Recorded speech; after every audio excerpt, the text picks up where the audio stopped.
বন্ধুরা, স্বল্প সঞ্চয়ে সুদের হার কিন্তু অপরিবর্তিত থাকছে। আগামী 3 মাসের জন্য স্বল্প সঞ্চয়ে যে সুদের হার, সেটা আগামী 30 সেপ্টেম্বর 2026 পর্যন্ত কিন্তু একই রকম থাকছে। এবং সেক্ষেত্রে সিনিয়র সিটিজেন সেভিংস স্কিম এবং সুকন্যা সমৃদ্ধি যোজনায় বার্ষিক 8.2%, ন্যাশনাল সেভিংস স্কিমের যে সার্টিফিকেট সেখানে 7.7%, মান্থলি ইনকাম স্কিম বা এমআইএসে 7.4%, আর 5 বছরের মেয়াদি আমানতে 7.5%। পিপিএফ অ্যাকাউন্টের ক্ষেত্রে এবার সুদের হার থাকছে 7.1%।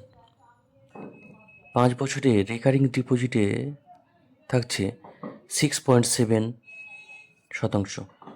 5 বছরের মেয়াদি আমানতে 7.5%। আর 3 বছরের মেয়াদি আমানতে সুদের হার থাকছে 7.1%।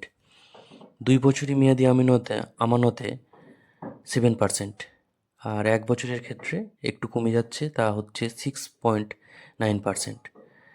এবং এটাই ঘোষণা করেছে যে কেন্দ্র সরকার।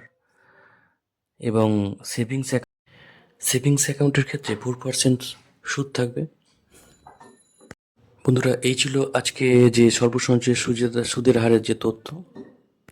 সবাই ভালো থাকবেন, সুস্থ থাকবেন, ধন্যবাদ।